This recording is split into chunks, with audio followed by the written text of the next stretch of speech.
they really taught us the basics. Like, they didn't teach us everything that we needed to know.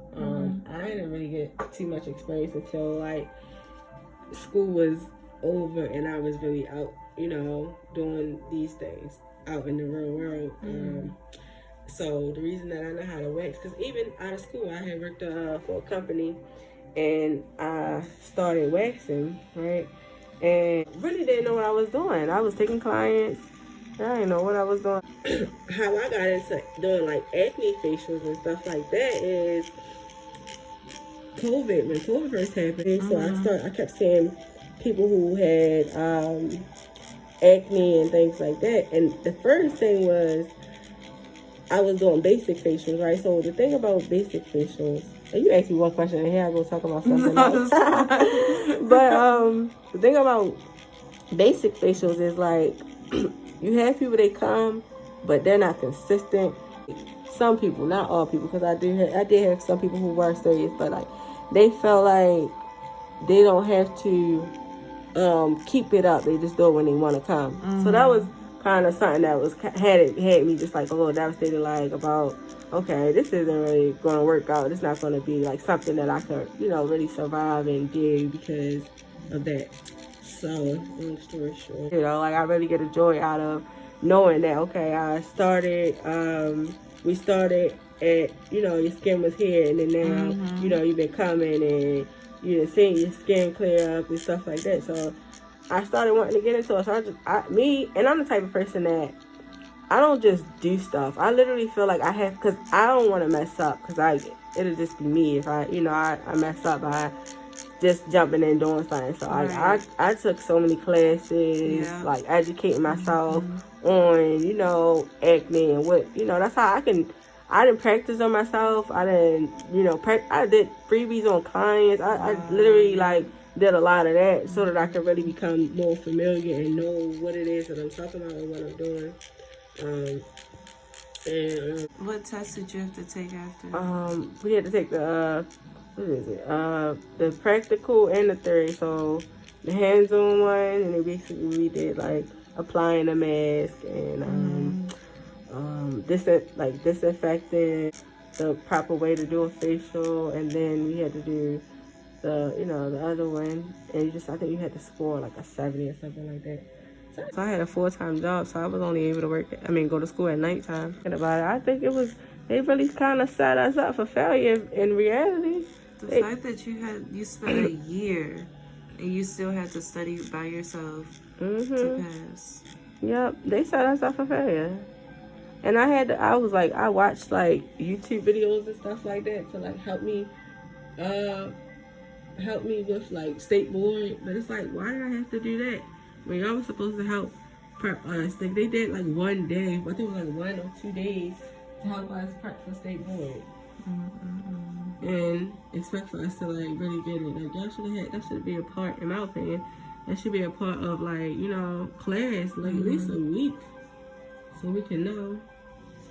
But nope, they didn't do all of that. It's like when you invest in these companies and, you know, getting these products from these companies and stuff like that, they have education that come with you know, purchasing with them. So once they have education, you gotta kind of should take advantage of, you know, that they have. So I utilize, you know, that I will really spend time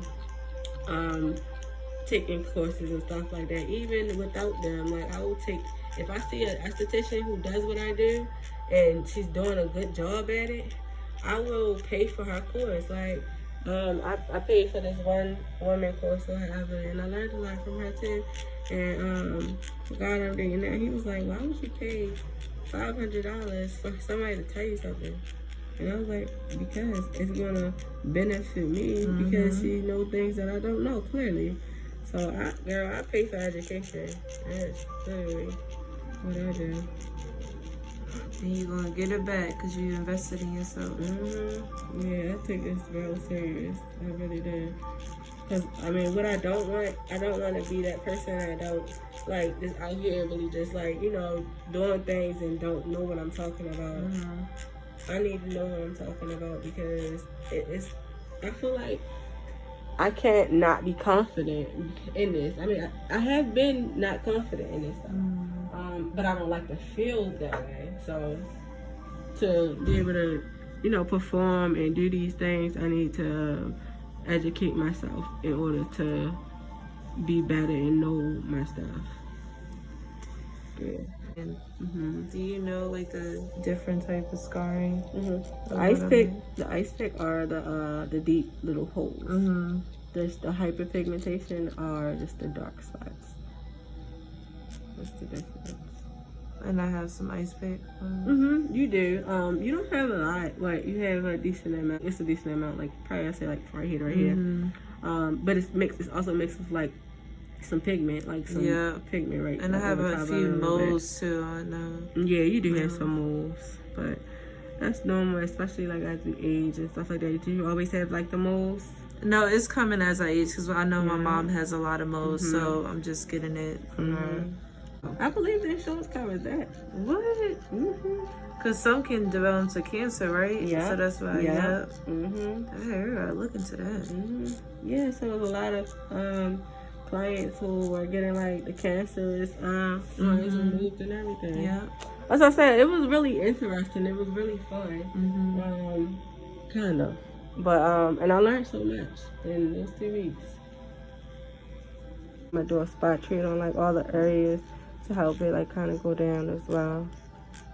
We think that people don't have it, you know, so we think personally and not just like on a business aspect. And sometimes it's like you don't know anything. You just tell people what you know you charge, and that's it. The packages like would be perfect for you though. Packages. So yeah, I have packages. So and what I do with my packages is like I'll bundle things up and then I'll take a percentage off. So it's like, okay, you save some money, but you are, you know, being consistent with coming at the same time. Because I feel like that's the hardest thing for people to do. And I feel like once they purchase a package, it's you tied in, you know? So I feel like that's the hardest thing is for people to be consistent. They'll be like, okay, I'll be back. And then, you know, they get sidetracked and everything. But that's really what has helped me out a lot, like doing packages. Because it has kept like a lot of like my clientele consistent with, you know, their services and everything. So, and I learned that. I learned that from the lady who I paid for her class.